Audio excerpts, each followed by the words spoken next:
Yeah, it's quite a while.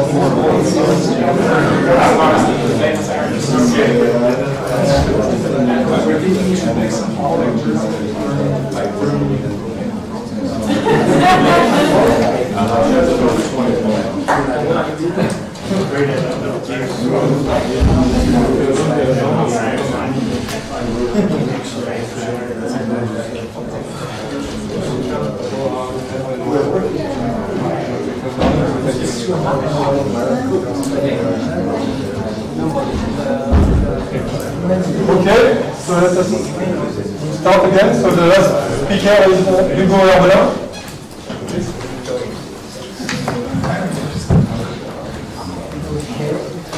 This is again on biblical type theory.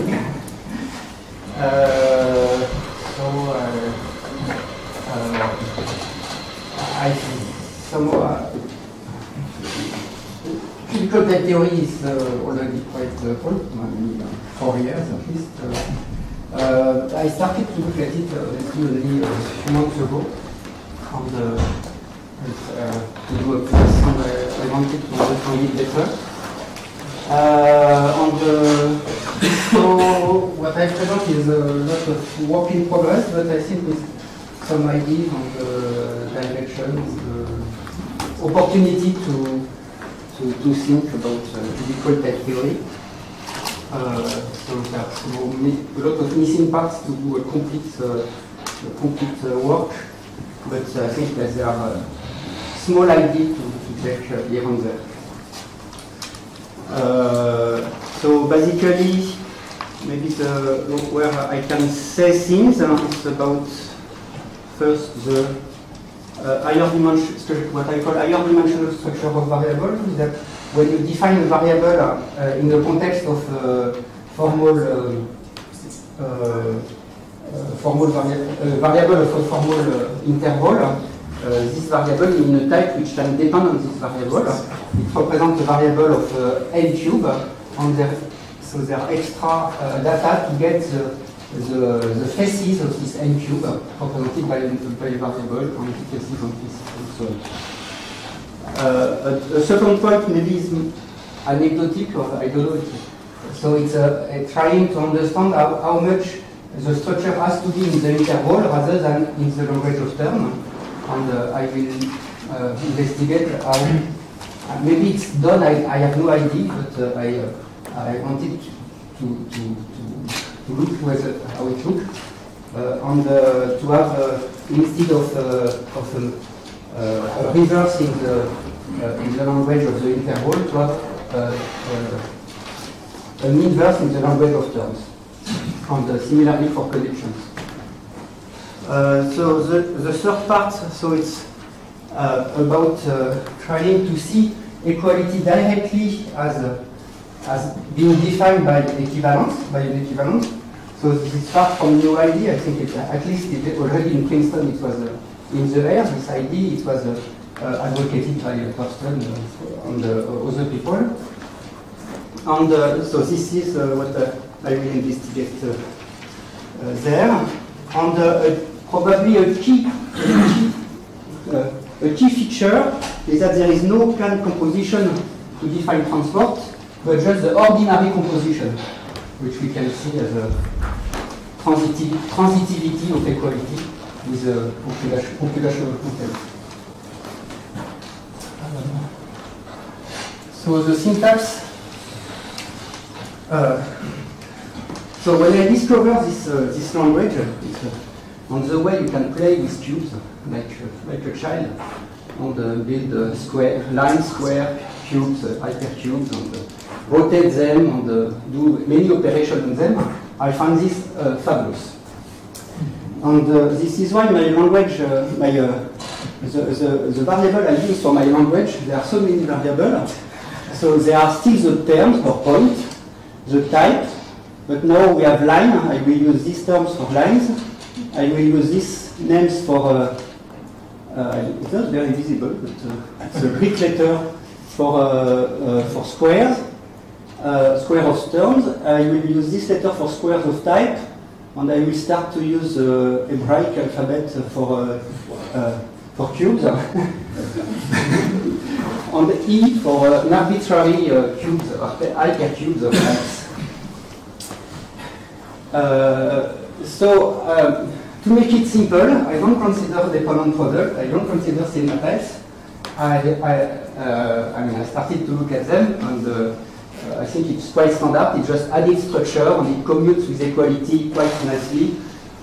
So I will try to avoid talking about dependent product on the dependent sum and just focus on equality.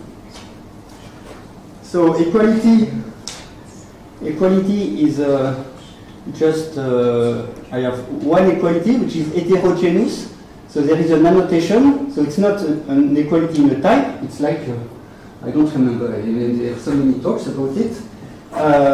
So epsilon here is a proof of equality of two types, A and B, and T is in type A and U is in type B. So it's heterogeneous, but not à la McBride. It's heterogeneous with a proof that the types are relative.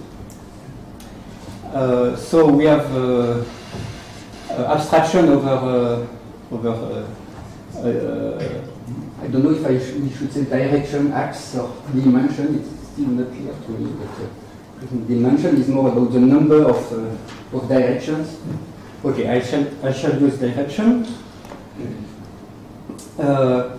So this is application of point of the formal interval. At the current time, I only have variables. You will see later on what to do with the other expression. So I need to type a type, so I have a universe. And generalized variable. So variables are declared in the context. I use the letter A, B, C for variable. But we can instantiate the variable with to take the line or the point of the variable. The variable denotes a cube of arbitrary dimension. And with this, I take the left face or the right face in dimension I of the variable. And by this, I take the inner.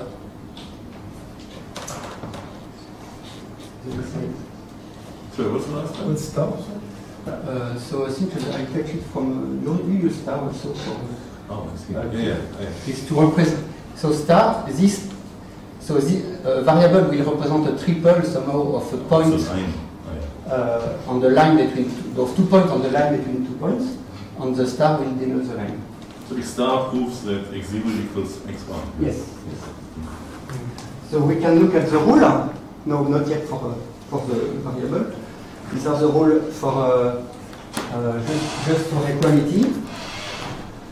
So it's the standard, except maybe that I use a notation lambda I rather than an annotation I, but it's basically the same thing, I think. So we have a proof of equality of the type. These are types, so they have, each of them is in the universe. So we have the proof that the universe is connected is a reflexivity proof. So it's generated lambda I U. And I define the equality. So this is a generic proof. So it's a connext, a proof depending on the variable of formal interval. Is the line, the abstraction is the line between the 2 points.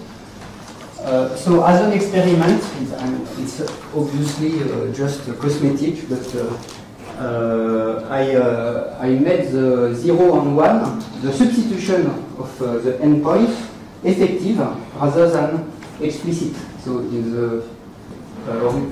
the standard presentation, there are 0 and 1 in the interval, and there is a rule to say, if I have a path applied to 0, I get the first endpoint.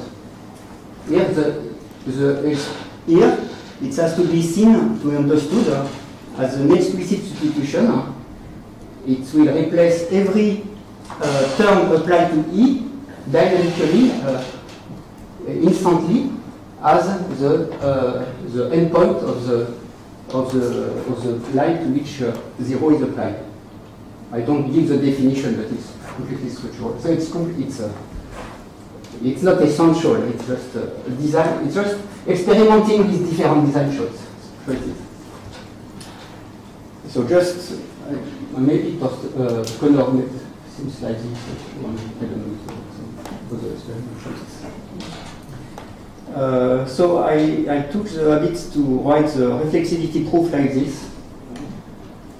So I don't know if it's a very good idea. It doesn't scale when you have 3 level or 4 level or a lot of hats.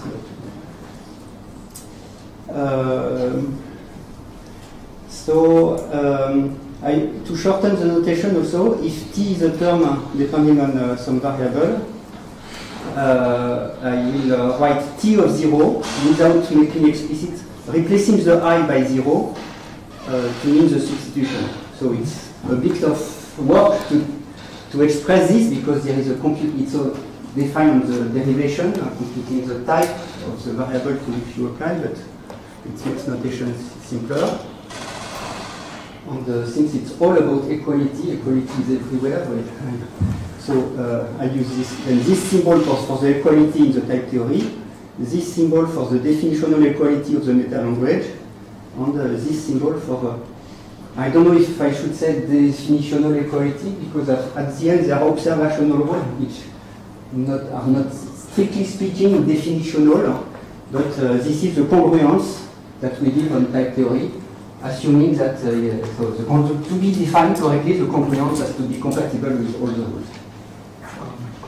What is the A did it have in the equality there? So A, yeah? In the 1, 2, 3, 4th line, 5th line. 5th, there. Yeah? Yeah.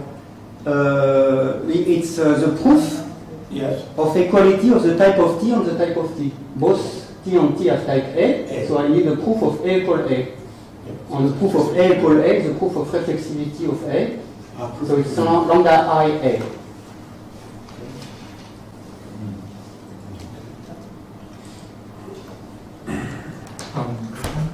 So the last rule, Yes, this? when you the second premise says, are you assuming that there's only one variable in the gamma?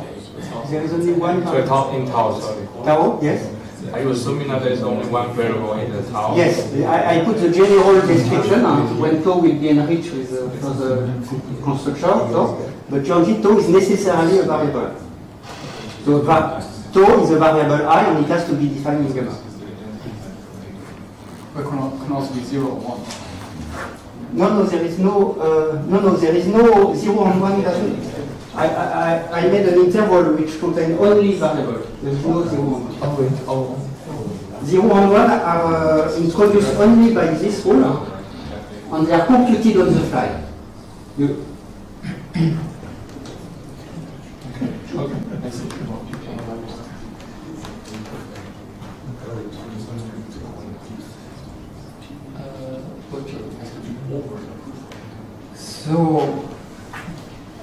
So these are the beta and eta rule of cubical type theory for the interval. I shall try to code them observational rule in the sense that the direction somehow I'm taking is that what is primitive is the structure. It's exactly what Thorsten said on Colcloud last week.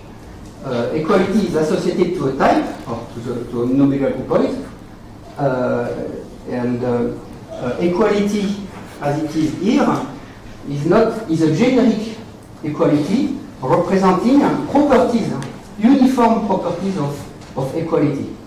So equality here can be seen as an operation which will compute depending on the type to which it will be applied.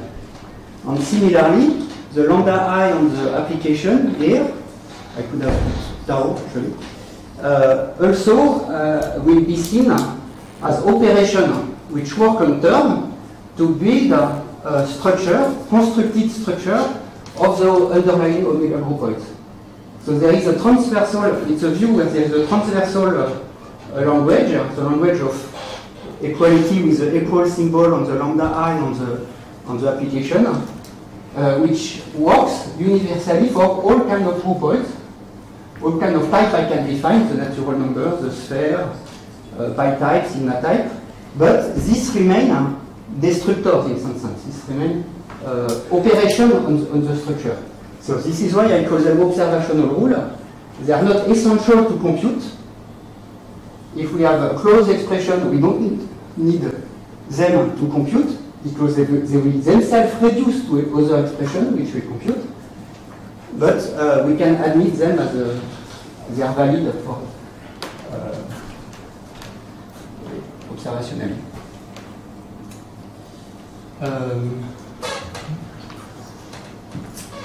So coming back to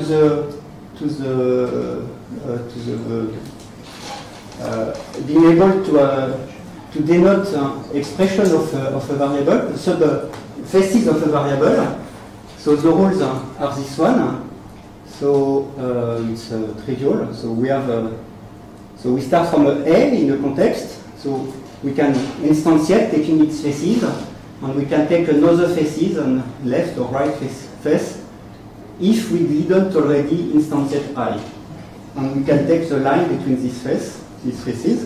And an advantage of this is that we can do like in the parametricity interpretation of type theory, we can have a strongly dependent form of functionality where the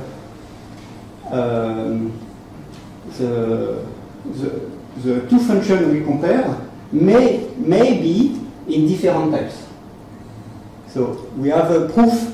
This is like a proof. This is a proof.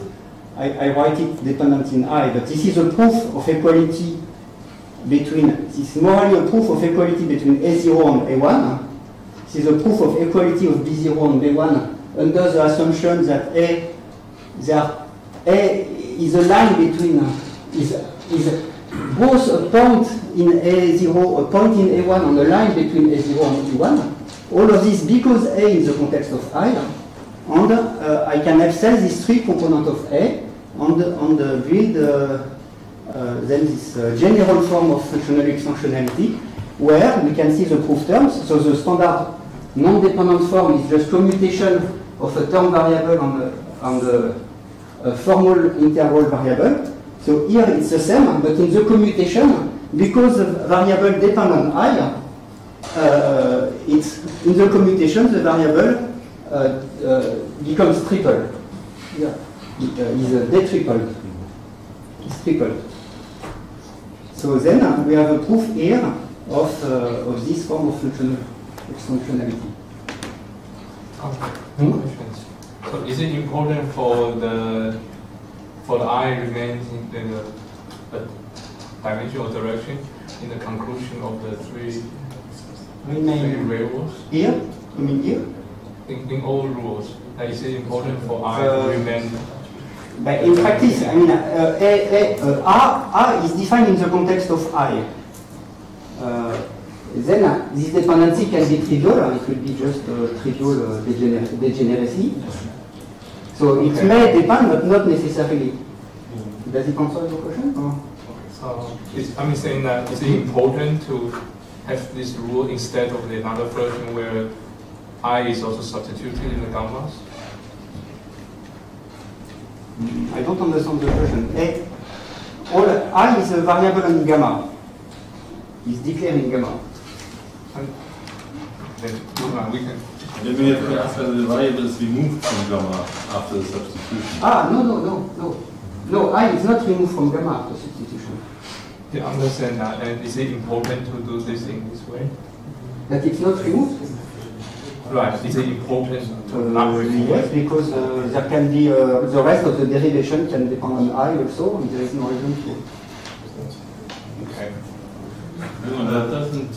No. That doesn't rule it out. Okay. Yes, we could remove it from the assumption from this derivation, but then we would need Wi-Fi later on to combine this with another part of the derivation which use I. If your question is, can we remove I from gamma here? Yes. Okay. So the last line. So the way we were reading this is that you can actually have an equality that the equality is a pi type, right? I mean that's really what you're saying.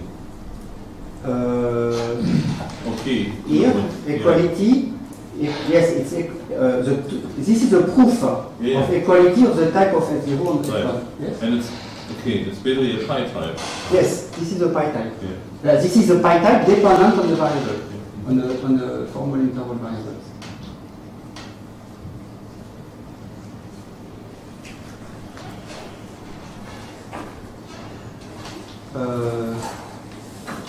Okay, maybe this slide is more concrete. It's about the analogies and geometric analogy. So basically, the standard identity type as a globular structure. So there were investigations by Dan and Guillaume at some time of having squares and cubes explicitly, so that we have more more ability to swap a square or a cube, which is not easy to do with blobs. So here we really have a cubic structure. Okay, so then, for instance, we can consider lines between types. Well, I already did it in the first.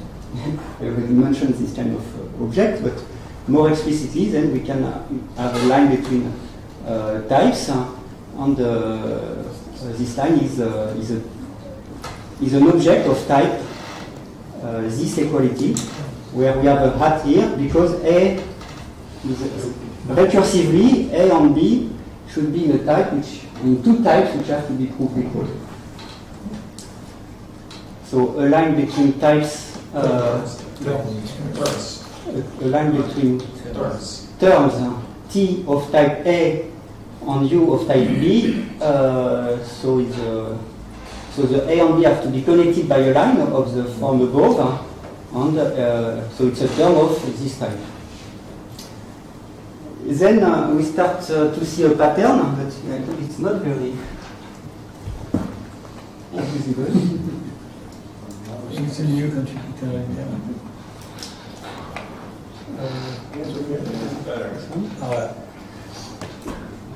so this is a phi on psi.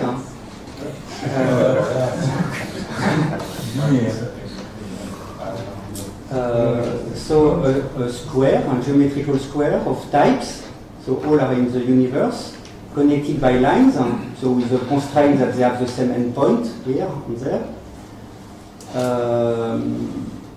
And I put the inhabitant of the type, so the square itself.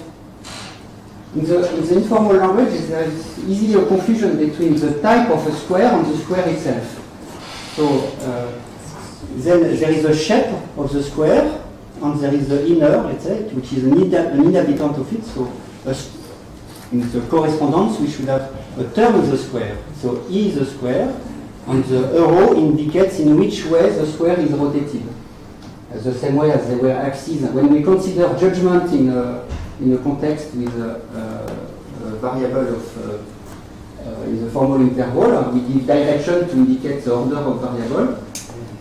Here, the variable this is an equality type, so it encapsulates the judgment, but we have to tell in which way the encapsulation is done, and this is done by this arrow. So it's a term of type then phi equals psi, which means it's a transformation it's a process to transform this line into this line, but these lines are not in the same endpoint. If it were blobs, it should have been like this.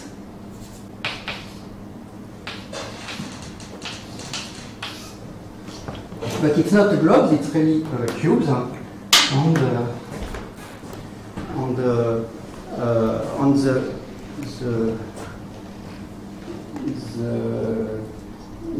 the connection,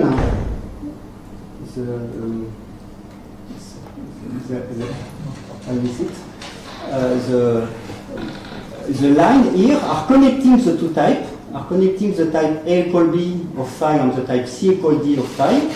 Phi is in the type A equal B. So here we have to distribute by the up, by congruence, by functoriality of equality. We distribute equality on the two proofs that A equals C and B equals D. So this is, it's unfortunate that we don't see very well. This is a notation for this expression, because this has to be, this expression, this is an annotation to equal. It has to be a proof of equality, so it has to be a lambda I of something, and it's a lambda I of, applying congruently the equality to the proof here and to the proof here.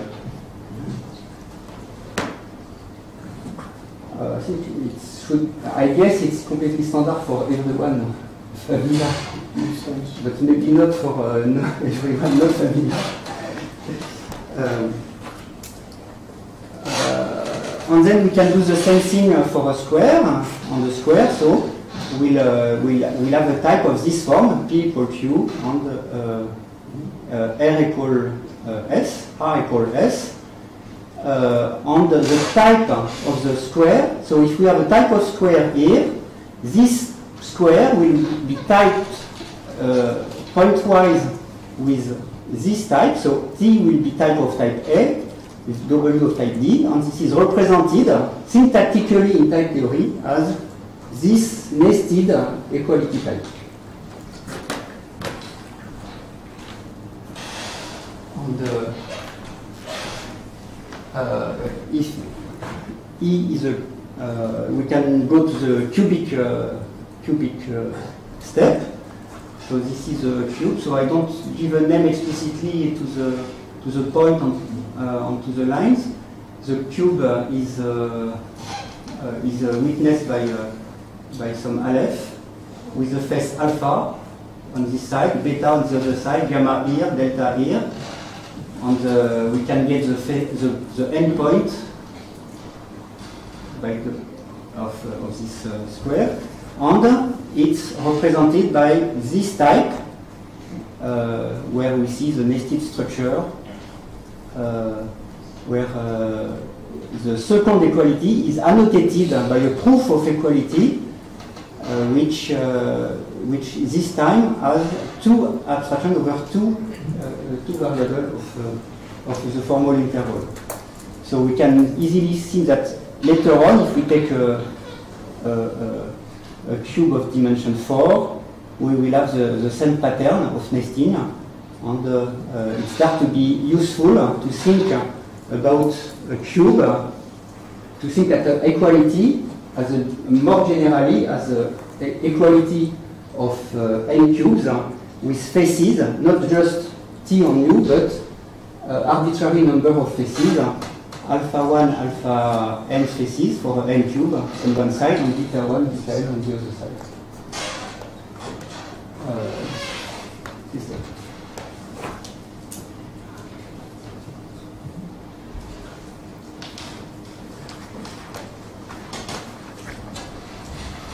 Okay. So why do I present this? So this geometric approach is that I find it quite interesting that there are patterns when you define operation on squares. For instance, here I define the swap of the side. So from a square seen from this side as a transformation from P to Q, we see it as a transformation from R to S.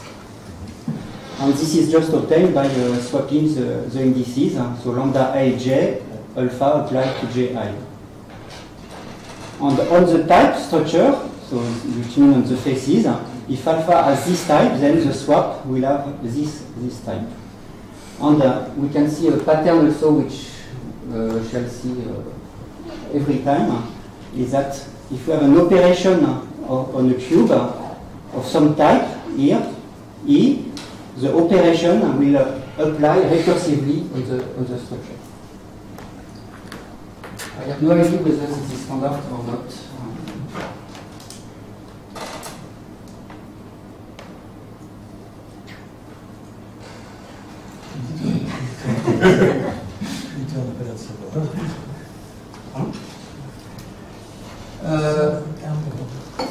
Okay, so connection cubical type theory are defined by structure in the interval. So I try to see what it means to have them instead as operation in the syntax of terms. So we can just have a syntax like this. So connection. So I don't think I need to repeat what connection is. If I have a line, I can degenerate it into a square where I put the line on the side, or not in front as if it were a reflexivity, but on the side. So if I have a line between point T and U, and here I put the reflexivity, so what people just use in Chalmers style, it's just to write U, I think, which I write like this. So this is it.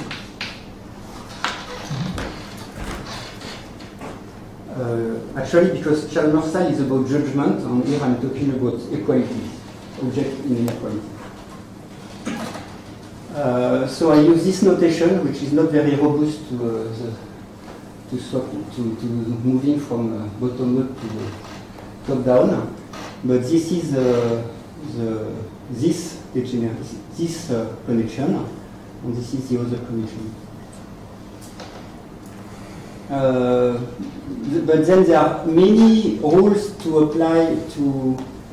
If we adopt this view, actually, after some time, we need to have the connection to distribute through the structure. So we have to add a lot of rules in all dimensions. So at the end, I think I'm rather switching to the approach with the structure in the interval, knowing that we can. So structure in the interval is obtained by adding this operation to the interval. This is for this connection, and the OR for the other connection on the other side. And we have a way to mutually define them. So it's just a standard correspondence.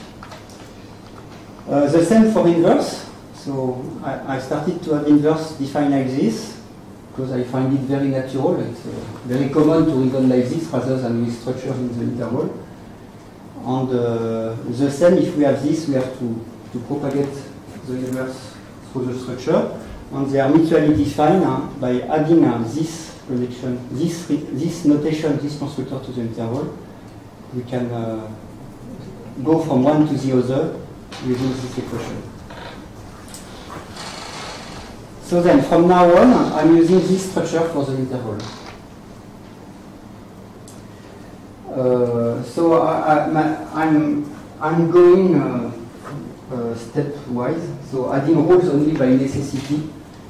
So at the beginning, I thought we could have a lot of rules, like a lot of concurrence rule in the language. But I switched to a view where we had already the minimal. So until now, I didn't need it to compute with this. I mean, if we want to have canonicity, for instance, I didn't see where we would need these rules. So in a way, you just said that you could just have the connections explicitly, and then you don't need to add expressions for the interval, right? Yes, we can have like this, and we don't need an expression in the interval. It's completely equivalent. It's two ways to look at things. Okay, so let's move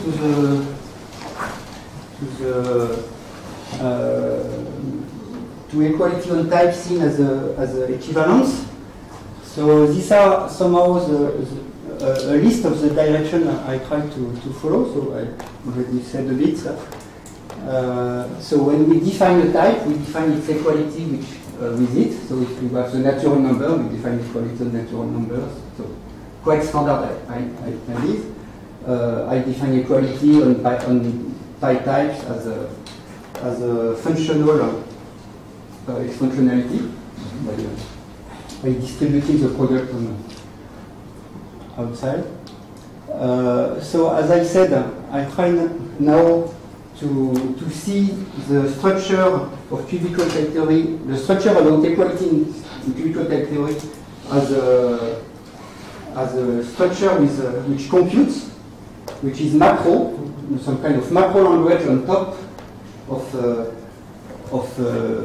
the base type, which are omega groupoids.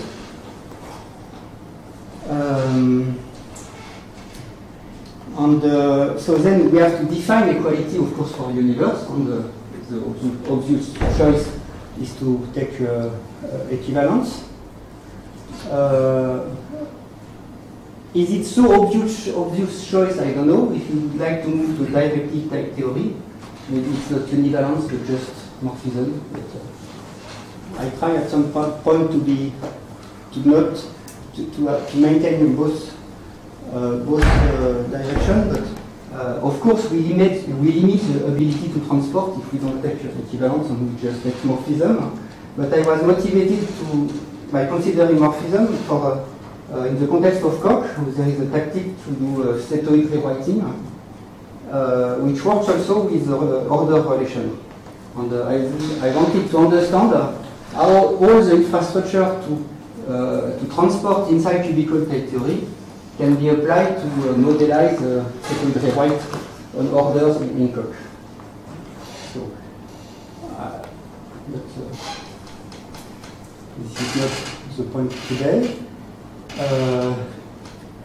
So then again, I will use ordinary composition, and I'm directed by the syntax. So I mean, I'm coming from computer science for all, with computational intuition, and somehow I feel that looking for a model in the meta language is just moving the problem of the model of the syntax to the model of the meta syntax. So somehow I tend to reason directly in the syntax. Probably I'm missing some intuition by doing so, but this is the way I'm trying to work.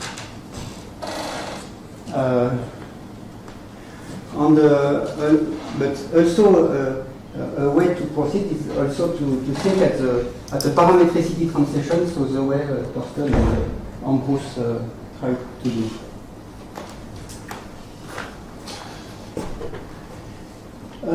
So univalence. So this slide is somehow justification of why univalence. If we have an equality of types on type, what does it mean to rewrite an equality on type? To rewrite an equality on type means that if an equality means that I can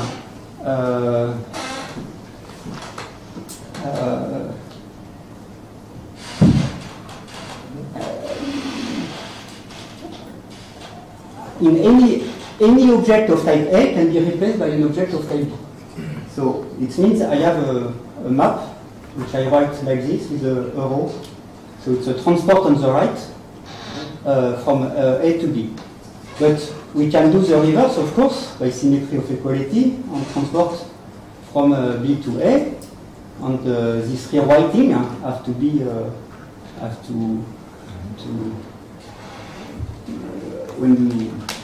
to be the identity when you inverse the one of the other. I add the coherence condition which we give to equivalence, but basically rewriting an equality on types basically means building an equivalence.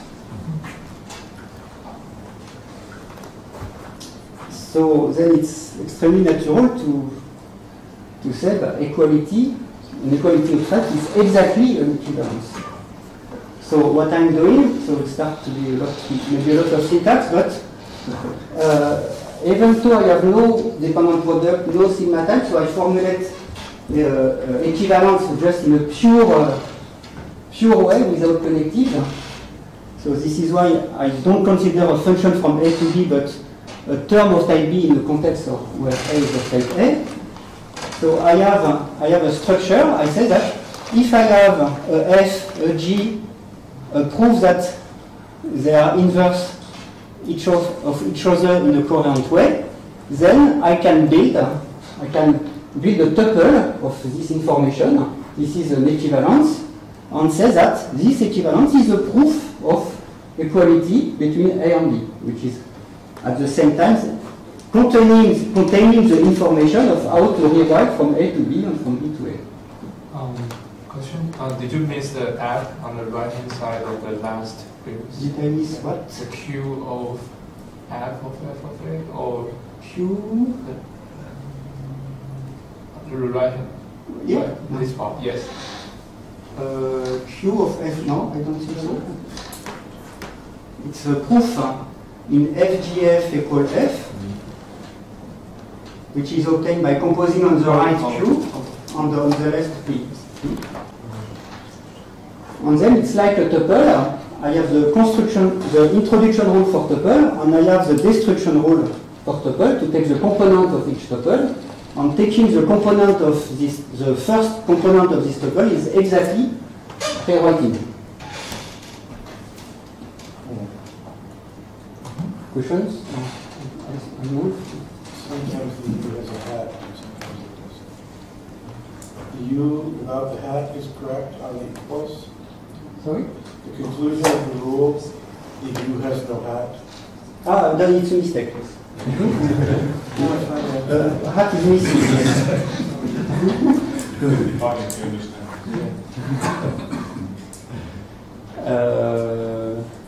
Okay, so now it starts to be difficult.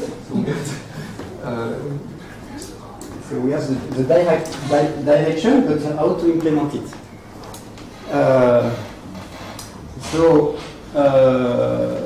So we said that lambda I is a macro operation. So if I have a macro on a type, it has to build an equality of types. So on the constructor of equality of type, this is the constructor of equality of types, it's to be an equivalence. So I have to build an equivalence from lambda IA. Okay, we have seen that many times in hot without H first, and then in hot with a H.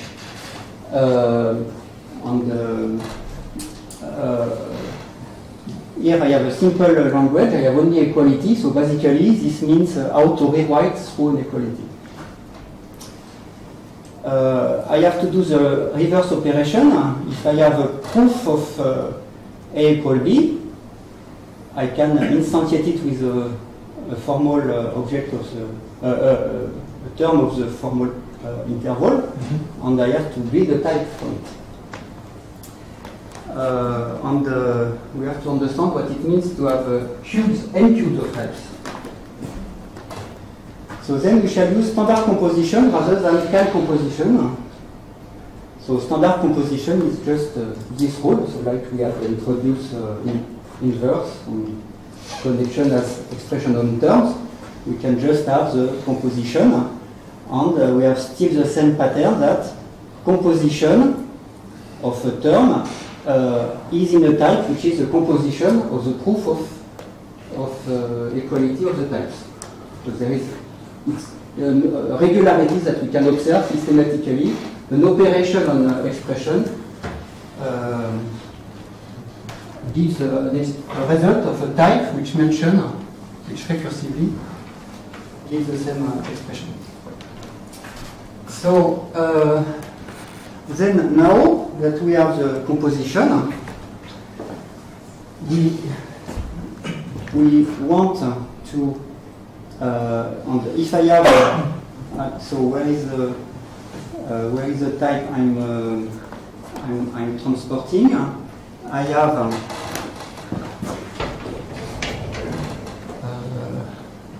yes, the type I'm transporting is defined in a context with a variable I, and I'm transporting Ti of alpha I, T dependent of I, alpha dependent I, and U dependent I. So I have to transport such an object I have to find a function from T0 equals, this is for the first component of the equivalence I'm building. The first component is transformed from left to right. So this is the first task I have. So to find a function from this type. And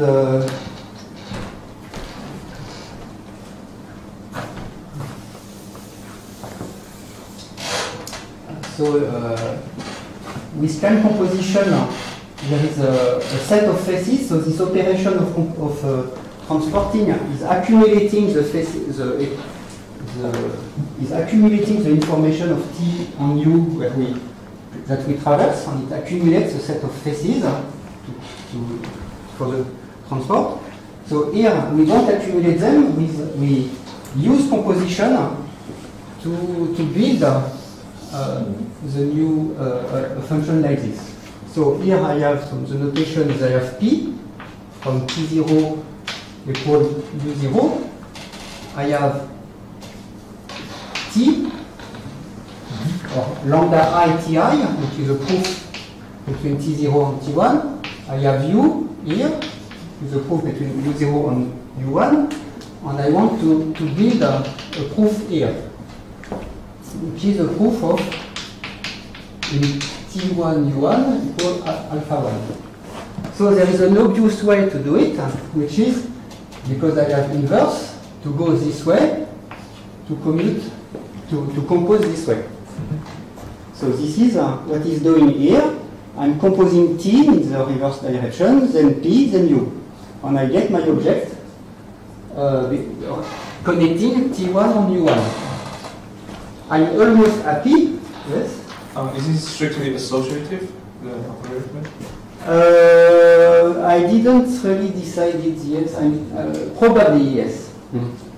Probably.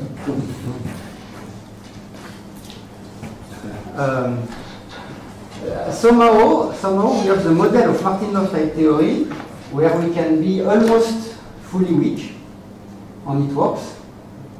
So my intuition is that we should work being weak, almost fully weak, maybe just with only this reduction. If I have okay, but it's Just one side. Okay.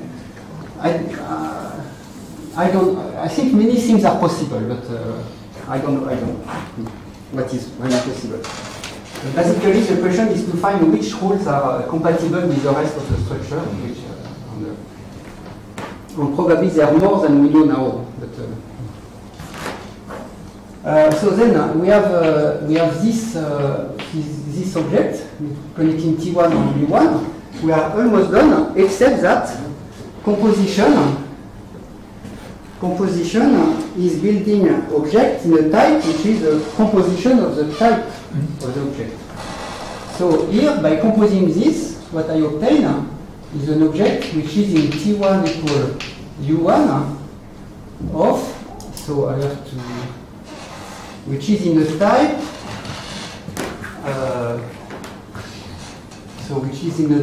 so this one is a type A, this one is in type B, and this is in type A minus 1 composed with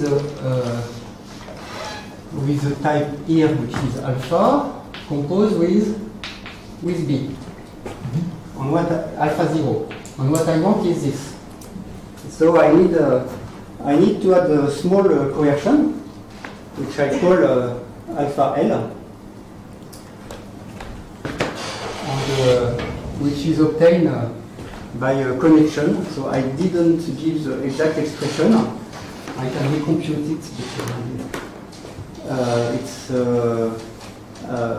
Basically it's opening the equality, setting a new variable to enter the equality, and doing a transport of the proof of alpha using some kind of folding. I think it's the term for that, where you compose the square alpha with connection, so that you get you get an expression like, so you need this. So you need a proof that this is equal to this. And the way to do it is that, sorry? Alpha 1. The way to do it is we have oops. We have so by the property of transporting, we reduce this to this, and this is obtained by composing alpha with connections, so I think I didn't read it recently, but I think it's obtained by connect. If we have this is a kind of composition where we compose this connection here to get to fold the expression.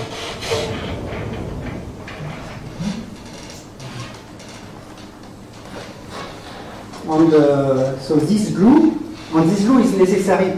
We don't see it. We don't see the need for this glue when we are in the square, the two-dimensional case. But it becomes obvious when we are, for instance, in a three-dimensional case.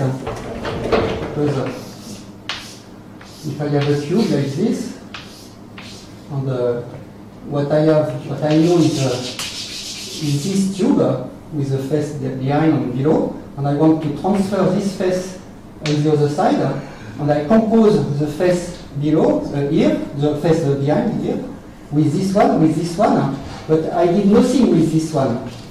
So I am in the type which follows this path here, and which follows this path here.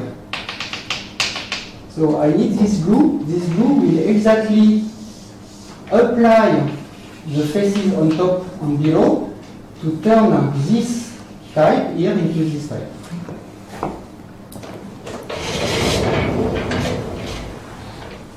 Okay, I think I should proceed. So I didn't look at the proof for the inverse and inverse, but we need to do that, of course, also. So then, now the question is, I have my set of constructors, the constructor of equality type, which is this tuple expression with a coherence condition that I didn't write. And I want to compute, so I have to consider every time I have an operation which applies to a constructor. So this is one of the cases. I have to tell what it means to compose two equivalents. Well, it's obvious, we compose them. We have to tell what it means to take the inverse of an equivalence. It's obvious, it's symmetric. So since we made the choice to have expression in the interval rather than explicit inverse, this is expressed by applying an expression of the interval which has the form of a minus. It's a way to tell that I'm taking an inverse in the language of the interval. And then, as I said, so we have to define equality on the whole omega groupoid structure. So we have to say also what it is to be equal for a cube, for a square of types, not only for a line, but for a square of types and for a cube of types. And currently I'm not completely sure on how to do it, but it's also to be done.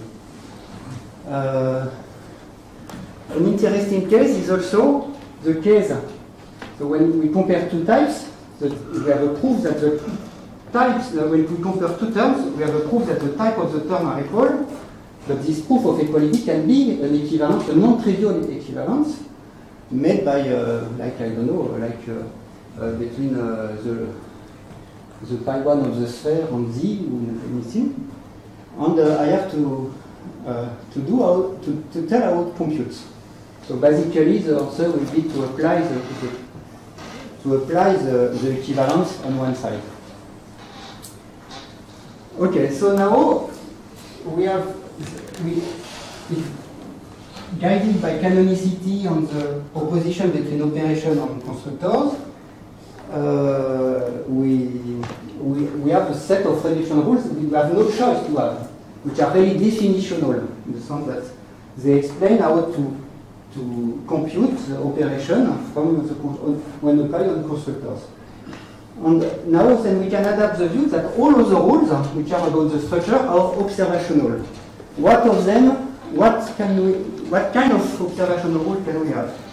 For instance, we have this one, which is a definition of, so I never know if it's horizontal or vertical, but it's a definition of vertical composition in terms of the horizontal one,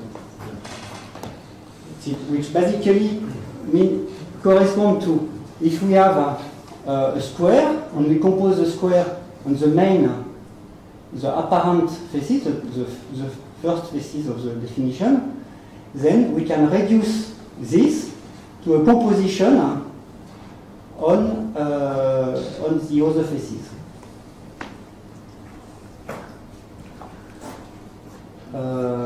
So we need also rules. No, we don't need, but a priori these are valid rules. If we have a proof of a uniform equality which depends on a variable, which is then a proof of equality, as I said here, of two types, we can compose them, and it will compose pointwise. We compose the proof here, compose the type. Okay, so to answer Fabian's question, we may consider this, but I don't know if it's strictly necessary to have them strict. An interesting thing is to look at what the exchange rule looks like in the syntax of cubical type theory. So it's basically you have squares and you decide if you look at them from one side or from the other side, from one direction or the other direction first. So we don't have anymore two composition. It's only one composition, but which is applied in a different order.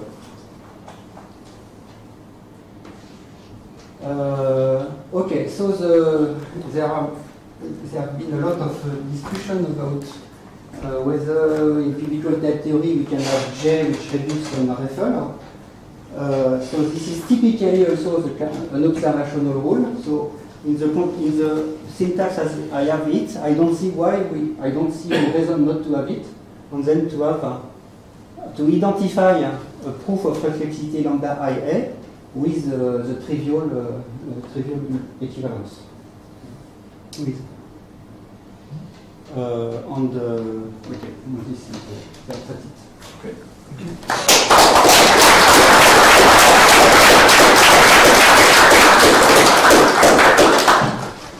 Comments, questions? I find it very interesting, and I think I like it because it's a more sort of I don't know, type theoretic analysis of what's going on.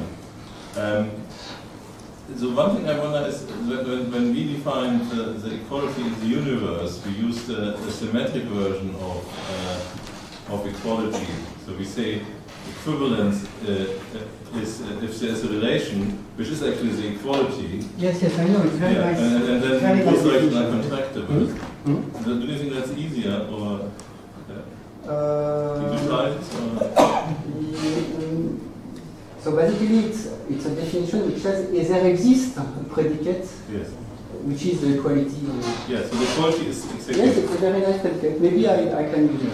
I just wonder whether it's like this is, but it seems to be nice because it's symmetric, whereas this one is sort of asymmetric because you have the coercion. Yes, the coherence goes in one direction. This randomly a lot. Yes. Yeah.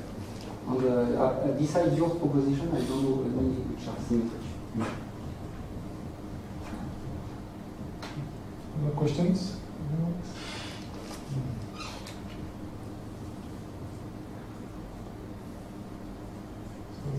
Yeah. So what are, I mean, lines in the universe are equivalences. So what are squares then? What? Are squares in the universe? I mean, commutative square. yeah, but I mean, then you kind of, it's always a, I mean, then any square commutes them, or I mean, you cannot have two proofs that the square commutes, or can you?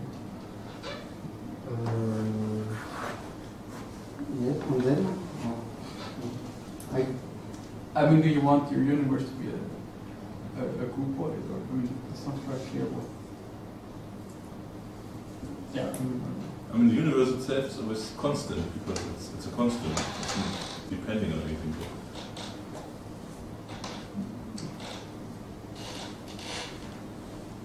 Yeah. Okay. Yeah, that's. Do you have an idea of how this connects to the semantics? So the idea is to have a parametricity translation with the lambda I is opening locally a new dimension of parametricity, like in so it's a different syntax they have, but like in what Thierry made with Jean-Philippe on the dilemme, Jean-Philippe Bernardi. So they have a bizarre syntax. Jean-Philippe. Probably Jean-Philippe.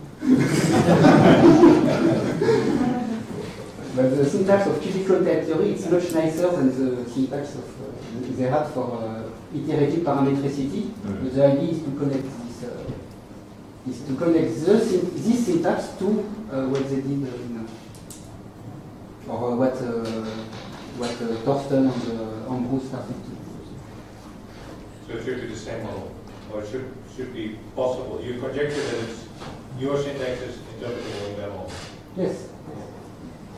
I mean, in the model, they don't. Yeah, there is no univalence. There is no composition. It's parametricity. It's a parametricity model. It's pure parametricity. But the idea is that by taking univalence to interpret the universe, the equality of the universe, everything will come naturally. But it's still to be done. Yeah, exactly. Any questions? No? Okay. Thanks again. Oh.